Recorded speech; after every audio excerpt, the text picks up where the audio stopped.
came across a story on CNN with Van Jones, and he's basically sitting down with a few black folks, and they are Trump supporters, and he's asking them, if you had to vote again, would you vote for Trump again? And that seems to be kind of the question that that's going around in the black community. If there are black people at all out there who support Trump or who are like-minded or who agree with some of his policies. I don't think anybody agrees with all of his policies or all of any president's policies. But I find it interesting that Van Jones decided to attack this topic. We're going to get into it. Let's go.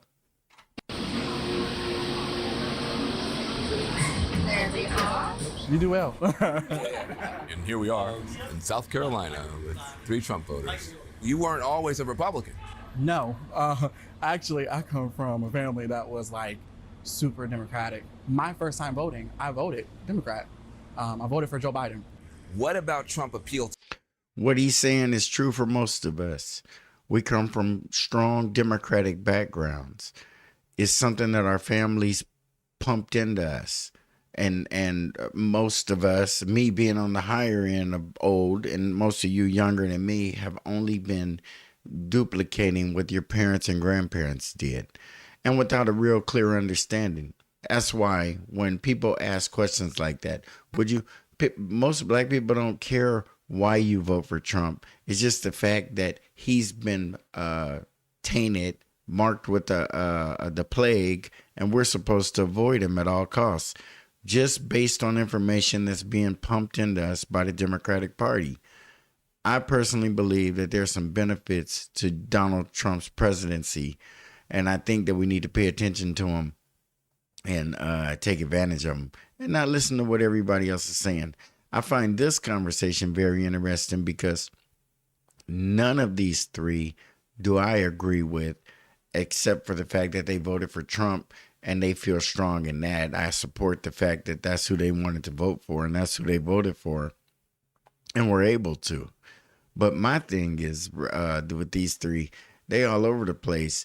And surprisingly to myself, because the first time I looked at this story, I was very critical of the black guy. And then I kind of went over it again, and I can kind of understand where he's coming from in a lot of areas. To you. Am I allowed to cuss? Yeah, you can. I mean, part of it is he's an asshole. I like authenticity. You voted for Obama then you voted for Hillary Clinton in 2016. But 2020, you voted for Donald Trump. What made the change? I began listening to someone. Her name is Candace Owens, and I read her book. And I find that kind of surprising. I don't know if this young lady is older or younger than Candace. She's probably a little younger than Candace Owens. But to be completely turned on to the Republican Party by Candace Owens I find that kind of shocking. But I don't think Candace Owens is a stupid person or a misinformed person or any of that kind of stuff. It's just surprising to me that someone that close to Candace Owens in age would have Candace Owens as being the light that went on in their life. As far as Donald Trump and where she is right now with the Republican Party, but I just feel cool that she's confident enough to say it. Most people have those feelings and have those thoughts and have that experience and won't share it with us all because they feel, kind of at such of a disadvantage, and as a black person who even thinks that way.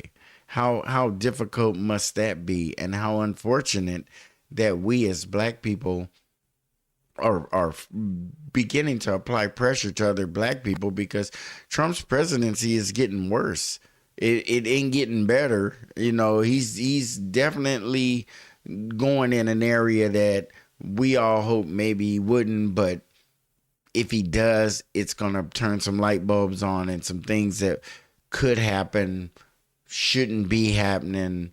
I just think that we're way so misinformed. I was listening to this small group, and that was another one of my critiques, is that they just seem to be so misinformed. And I don't want to say misinformed. I think stuck in their little cubbyhole. And that's what the problem is with the United States. your level of intelligence or your level of understanding of most things is just because we cubbyhole ourselves in a certain area. And politics has, for black people, in my opinion, been kind of put on cruise control and handed over to someone else to take care of for us. We just vote and then they take care of it for us. And we just, because we've taken such of a lazy position, we're embarrassed to do too much questioning once they've gotten us all this far down the road. So what we tend to do is just pretend that we agree with it and that's what we wanted, instead of having an understanding of where we're at right now. And I think some of these people here have woken up to the degree, at least, where they're saying, well, I want something different. Their investigation and into the Republican Party and their reason for their support may not satisfy me or some of you, but it was enough to wake them up to where they decided to do something different. Even if it was not voting for Donald Trump, if it was not voting at all, if it would indicate something isn't right. And the Democratic Party is praying that we forget how terrible they were, because hopefully Trump will surpass anything they did and scare everybody back to him, or at least enough people for them to win an election. And I appreciate the authenticity of these people too, because to get on TV and as a black person and say that you support Donald Trump in any capacity, or that you can at least understand where he's going with some things, or hope that some of these things that he's doing come to pass. Because I do. It's something that it ain't hard for me to say, but it would be foolish for me to sit here and say that I disagree with 100% of everything that Donald Trump is doing. Donald Trump is doing some things that I agree with and that I hope happen. People getting out of prison, ex-cons, felons, whatever you want to call them, should have their gun rights restored, or they shouldn't be let out of prison. Want their voting rights completely restored. Everything that they had before they went in, they should get back because they have served their punishment. That's how I feel about it. Some people disagree. Most people in the Democratic Party disagree. That ain't why. That's why it hasn't happened, because the Democratic Party is cool with black men getting out of prison and being barred from owning a gun and barred from voting, or that would be fixed. And so some things Trump is doing is shaking it up, and it's to our advantage, but I see that we're fighting and protesting against it. And it just opened my eyes to maybe he's not this person that I have been led to believe that he was. So you voted against Trump in 2016. Yes. But then in 2020, you voted for him? Absolutely. Why? I saw how things were going during his first term, and I was pleasantly surprised, and I was pleased with what was happening. I saw the economy getting better. I saw country relations in certain countries getting better. What are some things that he's doing that you do like? For me, I like the border. I just don't like the idea of someone coming here illegally and getting benefits that can serve my community. So I agree with that. And I think about that the most. The resources being taken away, that we in our communities could use. Then I start thinking again, if we didn't have this illegal immigration issue, would that money even be available? Would it be allocated to something else and taken off the table? It's no guarantee that it's just going to be there. It's probably there because the amount of illegal immigrants and the anticipation of that. And they're counting the illegal immigrants in the census, which basically determines how much representation a particular area gets. And it's unfortunate that a large influx of illegal immigrants can determine how our Congress is structured. I just don't think that's right. I think that our Congress should be structured by citizens of the United States, and illegal immigrants should be cordoned off and separated from them, because it's not a good practice at all, economically, socially, or in any other way.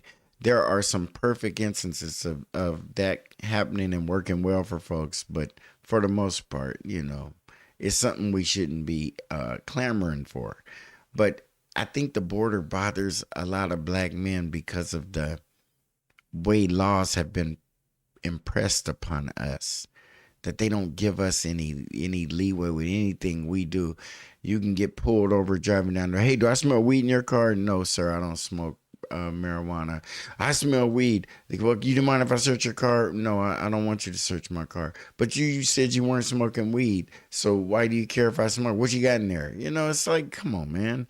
And I think because we get pressed so hard on everything that we do, it's just hard for us to sit back and fight for somebody else to get things and help and support and just be looked at different than we've been looked at.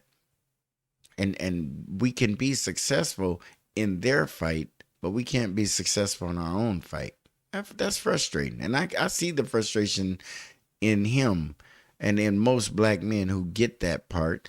But then there's another group of black men who are in the majority, and they agree with fighting for the illegal immigrants and fighting for things that aren't only black or predominantly black or that benefit our people. So we ain't all on the same page, but as far as finding black people willing to get on camera and discuss their reasons for the Trump support is valuable. That's the reason why I support him on that border policy. When you think about the border, you think about people coming here who are getting more help than people who live here and who were born here. Yeah. And I got that perspective not from news channels. I got it from social media. TikTok is like a holy grail. We even see it with the things that we learn about the United States government outside of the United States. People are showing Americans, hey, look at what's going on. Do y'all know that your government is doing this? Have you seen this?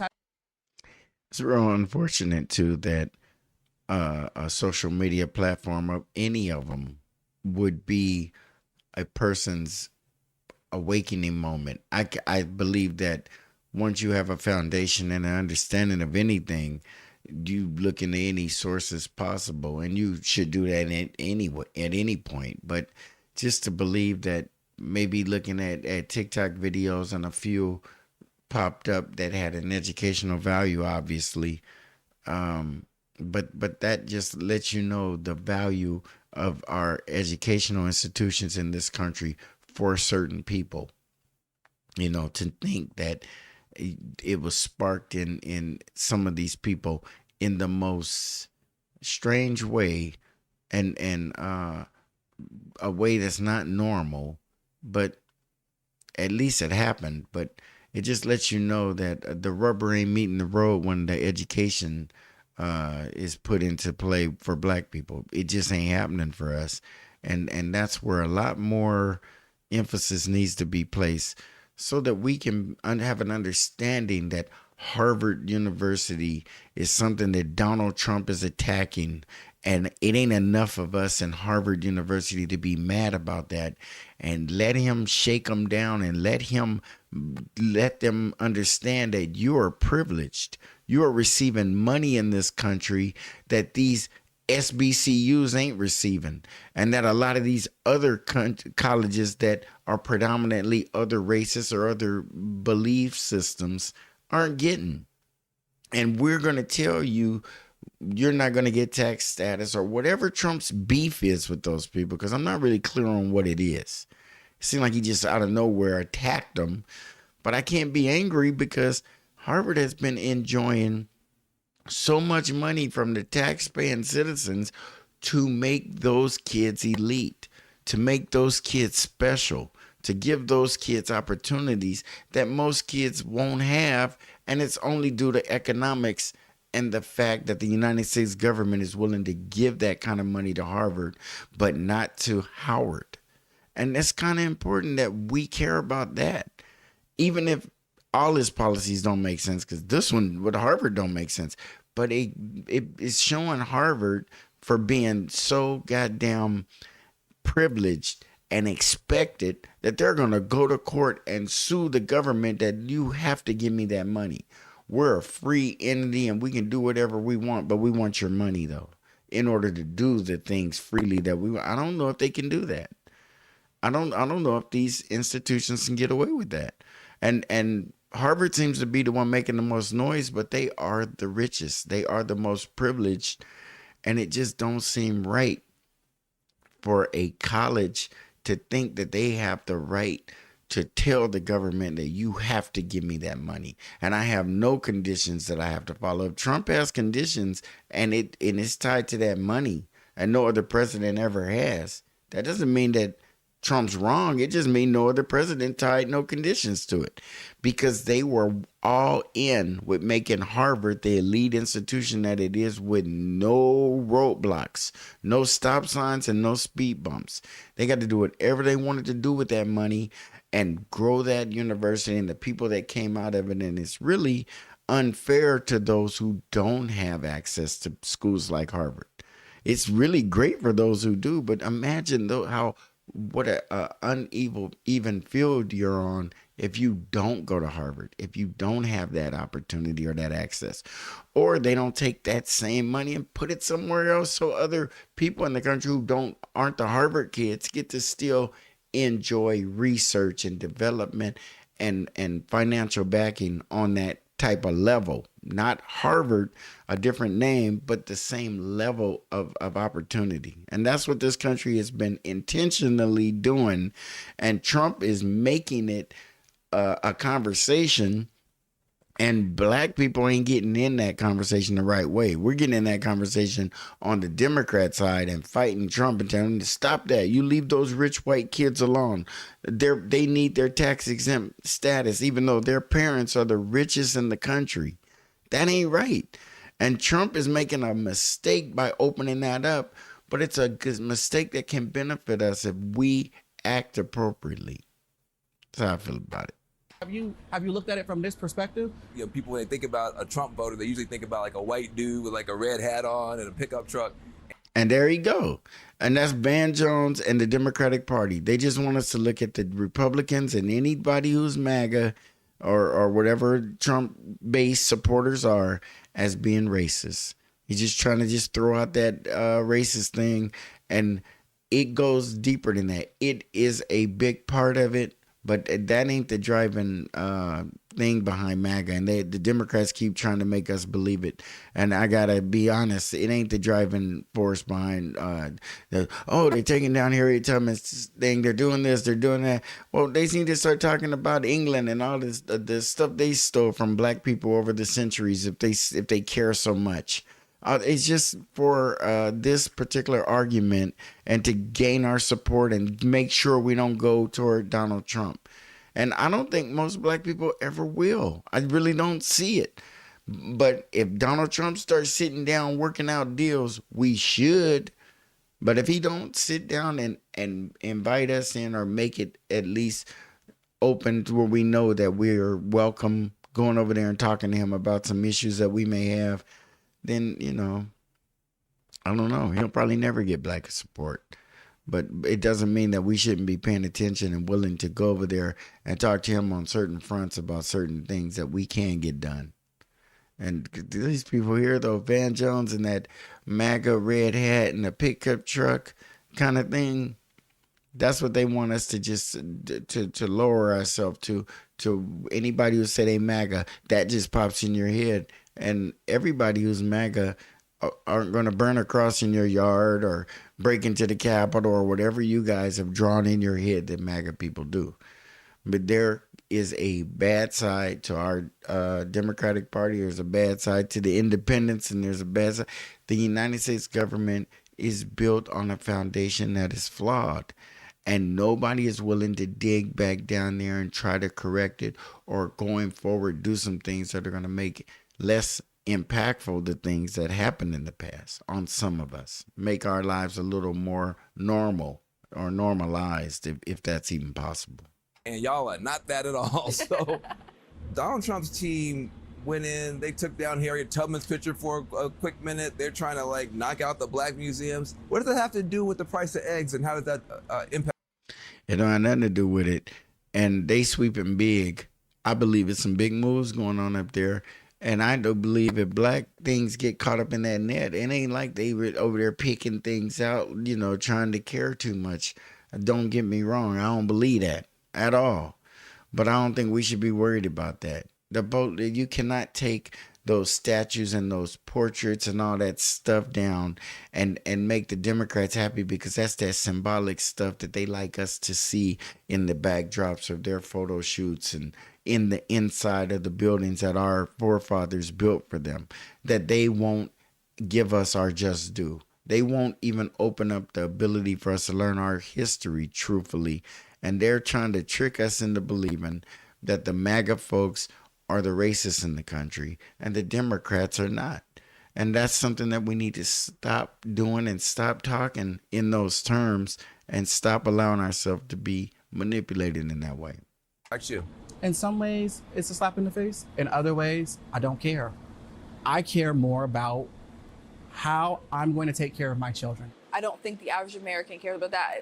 I know I am sick and tired of seeing Black people sit there and complain about something, but not taking action and steps to actually try to change things in an appropriate manner. Under the Trump and in the appropriate manner. See, when you're Black and they're telling you, you need to change things, even Black people, you need to fight for that. You need to make that different than it is or than it was. But you have to do it in an appropriate manner. You're hamstrung right then. What are you going to do? And what is the appropriate manner? And if you accomplish your goal, but you do it in a manner that they don't think was appropriate, then you cheated, or you didn't have to go there, or, so she has a level of thinking that should be removed. But I think she was the one who's the hardest Trump supporter. So maybe she does feel that way. And maybe a lot of us feel that way, that we need to do different and we need to change, but we need to do it appropriately. That sounds like good trouble. Like John Lewis was saying, we need to get in good trouble. We're not children. We're grown ass people, and we don't need to get in good trouble. We need to just make our daily lives different, and our struggle in this country needs to be lessened. And it ain't about no good trouble. It's about being an adult and fighting for things that you deserve, and not letting nobody talk to you like a child. Children get in good trouble. Adults don't. Biden administration, they came to certain agreements with police departments to be less brutal toward the Black community. Trump is now in the Biden and his folks done talked to the police departments in the country about being less brutal to Black people. And then Trump comes in and erases all of that. Now, how much sense did that make? So Trump gets in, picks up the phone and goes, hey, you guys are talking about not killing so many Blacks. Okay, you can go ahead and bring those numbers back up. Is that how it goes? Policing in the United States of America is fundamentally racist, and it's fundamentally set up wrong. And you have all of the money from these rich police departments down in the poorest areas to suppress and cordon off the poor and the underprivileged and the unemployed, and monitor them and let the rest of America live a normal existence without seeing police sirens and horns and cars riding up and down their street and not knowing why. So yeah, it's gotten to a point where some people think policing means keeping Black people in prison, keeping Black people away from white people where it makes them uncomfortable and all that. And that's just racism. That's just racism. When a Black man can't get up in the morning and put on a pair of jeans, a hoodie, and go wherever he wants to go, and not have, you can't stop people from clutching their purses and looking at you however they look at you. But no law enforcement agency should get involved and come in there if you haven't touched anyone or done anything to anyone and affected their day or their safety. Then you should be left alone as well, and not removed from that area because someone else saw you and felt uncomfortable. That's racism. And that's how this country is run. And it's so acceptable that Black people make statements that sound like we are okay with policing the way it's going and the thinking the way it's going in this country. I believe we need to fight and get equal and get everything they got. But we need to do it the right way. Well, what's the right way? Did all that. How does that help the Black community? I have a lot of issues with police reform and just with how police officers are treated as a whole. My husband is currently going through the She has a problem with police reform, and her biggest problem is how police are being treated. That's just missing the whole point. She has a person, that's almost like she couldn't be a juror in a trial that had anything to do with this kind of stuff, because she's looking at it from the perspective of the policeman's wife who's at home praying that he comes home safely and that one of these bad guys don't kill him. Not that he don't get with his partner and kill a citizen or choke out a black man or shoot somebody that he shouldn't have shot or plant something on him. So her perspective is, I hope he's good, because the way this country thinks, they're just so unfair to police. That's not even what police reform is. Police reform is how the police are impacting the communities, not how the communities think about the police. The police have power and control over how people think about them, because they are the ones who are out there every day making contact with you. And it's very important how they treat you, and it's how you respond and look and think about them and reflect on police like, well, they're not that bad. But not what she's talking. Police reform is not what she's talking about right in that sentence. process to become a police officer. The amount of hatred that cops get, even the best ones, I think has become a huge problem, because it has been, especially around election times, when it definitely comes out of like, oh no, the cops are bad, the cops hate you because you're black, they're immediately deemed as evil. This man. They should be. If police have normal policing procedures from their departments that cause them to pull over black people more than they pull over other people, cause them to cruise around black people's neighborhoods and where black people live more than they do other people's neighborhoods, it's racist. And you can't justify it or make it okay because that's the way it's always been. It needs to change. It needs to stop. And the Democrats are going to have to be a part of that and not just blame Trump when he turns it up. You put it on the table and he just heated it up. He's doing what you guys are doing, probably at a little bit of a higher level, maybe not, depends on who you talk to. But you guys leave it out there for it to even be in the conversation without eliminating it or trying to remove it. Because you guys are as guilty as the MAGA folks when it comes to the racism. So we can't just say MAGA is more racist than that. I hate that part. And I don't like when black people are like Van Jones trying to basically make it like a racist thing so that these people can be, or anyone watching this can be turned off by the racist element. I'm sorry, but that's all right. I think most of us really get it. And if you agree with one of Donald Trump's policies, if Donald Trump wants to return firearms to black men and voting rights to black men who have served their prison terms from the day they get out, or maybe the day they clear their probation or parole. Let's be generous. But after that, they are not under any kind of jurisdiction or from the courts, from anybody, from the police departments, and they should be treated as such. And they should have the same right to protect themselves as anybody else. And if people say, no, then once you commit a crime, what are you done for life? Is that it? That can't happen. Not when we are the ones being locked up in such high numbers. And I think she kind of missed that point. But Van Jones is also trying to play like a little bit of a devil's advocate and kind of poke at him a little bit. And I think that's a bit disingenuous, but it don't surprise me. You know, he's one of the people from the Obama time. If there was no Obama, there'd be no Van Jones in our daily lives. That's where he got his little credibility and opportunity to even do this kind of thing. But just makes me mad when I'm not mad at these people for who they support or how they support them.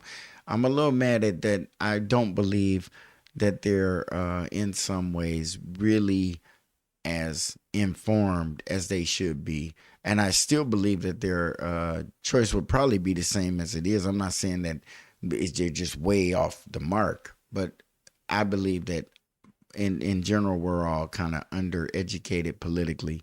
And the more we learn, we kind of look back at some things and be like, whoa, wait, that's not right, or that's not fair. Or you understand when a Republican or a Democrat gets up and just, does something that's just for publicity or just to sway the public, but they know we don't follow it every day. So we're going to look at it differently than someone who's, heavily steeped in that stuff. They're going to be like, what the hell? He's up there just wasting time, and instead of really doing something, that's symbolic stuff. And I don't like it. I think we need to start doing things that really matter, that people can really feel, as opposed to just doing things that people can look at and say, hey, they tried, or it's really important to them that they have Harriet Tubman's picture in the White House. Why? Why is that important? I'm asking, because I don't see the importance of it if you still treat the people that descended from Harriet Tubman like shit. What difference does it make what you have in the White House? Let's talk about running for a third term. Now, what do you think about that? The third term, for me, absolutely not. I think it's at the end of these 4 years, it's time to move on. This is a prime example of him trolling people, because people have said, like, oh, if he gets in the office, he's going to be a dictator. He's going to try to run for a third term. So he's like, okay, y'all think I'm going to do that? I'm going to mess with y'all and say this just to take y'all out.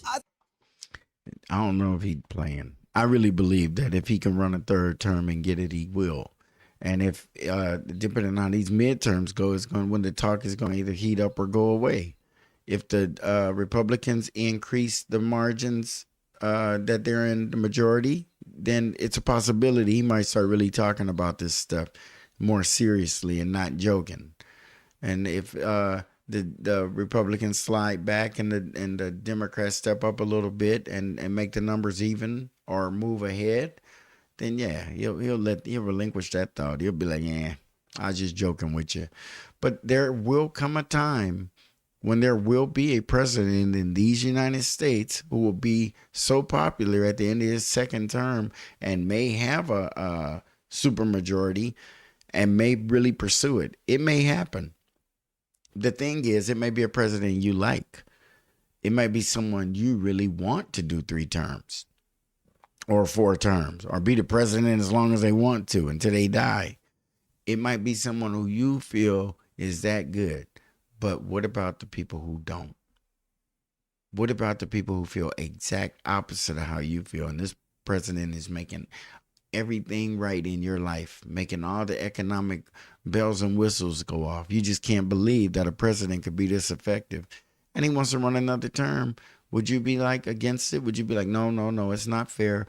Let's put some less effective, dumb person in who's going to drag the country another direction because it's the right thing to do? Or do you fight for the president who you think is going to do another term and enhance things? That's what I'm saying. We get stuck to these policies, and they can be made to change. They can be more fluid than what we're so stuck in the sand because it makes it easy for our government when they get us stuck and we believe we're helpless in certain ways because we're bound by things that we can change. We're bound by things we can change. So we shouldn't be freaked out if a guy is so ambitious in his opinion that he wants to do another term, 3, 4, 5, whatever he want to do. Until he's voted in or has a level of support where that even becomes a real conversation, we shouldn't be freaking out about it. We need to stop being triggered by that kind of stuff and do a better job at hearing what he's talking about, weighing how reasonable it is. Some stuff you might deem to be completely out in left field, and it might come to pass, like him becoming president again, and him having some black supporters. To see black supporters on Donald Trump's side is something to see, and they seem so far apart and not so on the same page as to why they're supporting him, which I kind of like because I understand you're not going to agree with all his policies, but the one that you do like might be the one that is big enough and strong enough impact in your life to make you walk away from the Democratic Party forever, or maybe just for this cycle. But it can make you definitely question your politics. I thought you loved this man because he's so authentic and he's such a But you truth need teller. to know the difference between somebody trolling somebody, and this is a prime example of him being a troll. If you had to do it all over again, would you vote for Donald Trump again, yes or no? Yes, I would. Now, in the future, I am not a diehard Democrat or a diehard Republican. If there were a Democratic candidate who was more aligned for me, then I would vote Democrat. If you go back in time, would you vote for Donald Trump, yes or no? Yes. I think I might know the answer on this next one. She said yes. It's immediately yes. No, I'm sorry. If you had to do it all over again, would you vote for Donald Trump, yes or no? 1000% absolutely yes.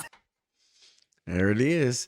I'm telling you, I feel surprised by this at all. Van Jones, and they get people, and it's something in this particular story that they wanted you guys to see. And for the bulk of their audience, the bulk of the folks that watch this is going to be looking at that thinking, it's black people who'd still vote for him again. He's done this and he's done that and he's done that and it's black people who'd still vote for him. It's black people still agree with him. He's trying to shut down black museums. You know, they just cherry pick the worst, and it does usually relate to something that relates to black people, especially if it's a public program or some kind of a assistance that the government is providing on the low end. They're all over the place. But when it comes to the money that's going into these, being pumped into these universities and these institutions that we don't benefit from, don't give us that kind of money. Research, development, education, equipment, athletics. Give us that kind of money, and let us structure our own schools and curriculum the way we see fit, but with the same type of resources that schools like Harvard are dealing with. Because I think Harvard should shut up. They're spoiled brats. They're actually spoiled brats to think that they can complain about one of their departments getting $9 billion. That they need to shut up, and they should be very, very ashamed of themselves, because the government is racially resenting other, and it has to do with race. It's racist as you can be to make sure that the institutions in this country that primarily have the richest, whitest kids in them are taken care of on the taxpayer's dime. But the SBCUs and the history of how they started and came to be, and the help that they have needed and need and will need into the future, will never be met by the United States government, because that's just not a part of the way this country thinks, unfortunately. And I think it's time for us to change parties, change thought processes, start a new party. But the Democrat and Republican thing is stale, and the Democrats haven't even came up with a new path forward. They want us to be so soured by this man that we run back to dead and weak and no good policies. And I disagree. If we run back to the Democrats, it should be because they got something new over there, and not because Trump did such a bad job that we're willing to go and be with anybody. That just ain't the way it's supposed to be. Like, comment, share, and please subscribe, and we'll see you on the next Black Popcorn.